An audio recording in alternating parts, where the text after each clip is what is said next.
दरगाह अजमेर शरीफ पर दावा, बैरिस्टर असदुद्दीन ओवैसी का सख्त रद्द-ए-अमल। बैरिस्टर असदुद्दीन ओवैसी सदर कुल हिंद मजलिस इत्तेहादुल मुस्लिमीन व रुकने पार्लियामेंट हैदराबाद ने कहा कि सुल्तान हिंद ख्वाजा मोइनुद्दीन चिश्ती रहमतुल्लाह अलैह का शुमार हिंदुस्तान के मुसलमानों के अहम तरीन औलिया इकराम में होता है। लोग सदियों से इनकी पैरवी करते आ रहे हैं और करते रहेंगे। इंशाअल्लाह कई बादशाह, महाराजा, शहंशाह आए और चले गए, लेकिन ख्वाजा अजमेरी का शहर आज भी आबाद है।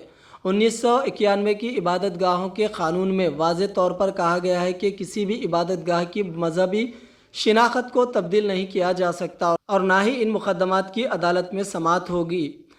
1991 के एक्ट पर अमल दरामद करना अदालतों का कानूनी फ़र्ज़ है। ये इंतहाई अफसोसनाक है कि हिंदुत्व निज़ाम के एजेंडे को पूरा करने के लिए कानून और आइन को टुकड़े टुकड़े किया जा रहा है और वज़ीर आज़म नरेंद्र मोदी खामोशी से देख रहे हैं।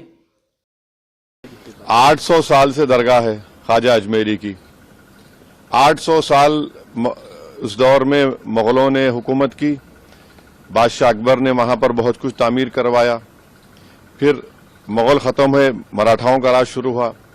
फिर मराठा के बाद उन्होंने अजमेर को 18,000 रुपये में अंग्रेज़ों को बेच दिया।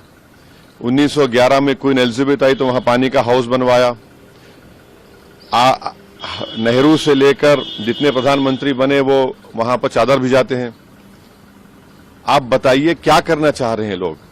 आखिर क्यों इतनी नफरत पैदा कर दिए बीजेपी आरएसएस वाले मस्जिद दरगाहों के ताल्लुक से? प्रधानमंत्री नरेंद्र मोदी खुद चादर भिजाते हैं।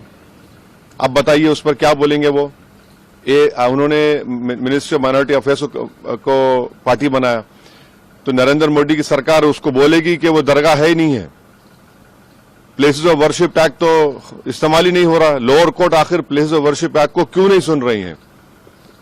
आप हर जगह पर जाकर बोलेंगे नहीं यहां पर मस्जिद नहीं थी, यहां पर दरगाह नहीं थी, यहां पर कुछ और था, तो फिर कल कोई मुसलमान जाकर बोल दे जाकर के नहीं यहां पर ये नहीं था, यहां पर वो था। कहां रुकेगा फिर ये? रूल ऑफ लॉ कहां जाएगा? डेमोक्रेसी कहां जाएगी? लॉ एंड ऑर्डर कहां जाएगा? हमने देख लिया संभल में 5 लोगों ने अपनी जान गंवा दी। इतना बड़ा गड़बड़ हो गई, वहां पर वायलेंस हो गया। तो ये तो देश के हित में नहीं है। जो सियासत नरेंद्र मोदी और आरएसएस कर रही है उससे देश कमजोर हो रहा है, उससे भाईचारगी कमजोर हो रही है, रूल ऑफ लॉ कमजोर हो रहा है। अब तो इनको जवाब देना पड़ेगा। ये जितने भी लोग हैं ये डायरेक्टली इनडायरेक्टली इनका ताल्लुक बीजेपी आरएसएस से है, उन्हीं के इशारों पर हरकत कर रहे हैं पूरा ये।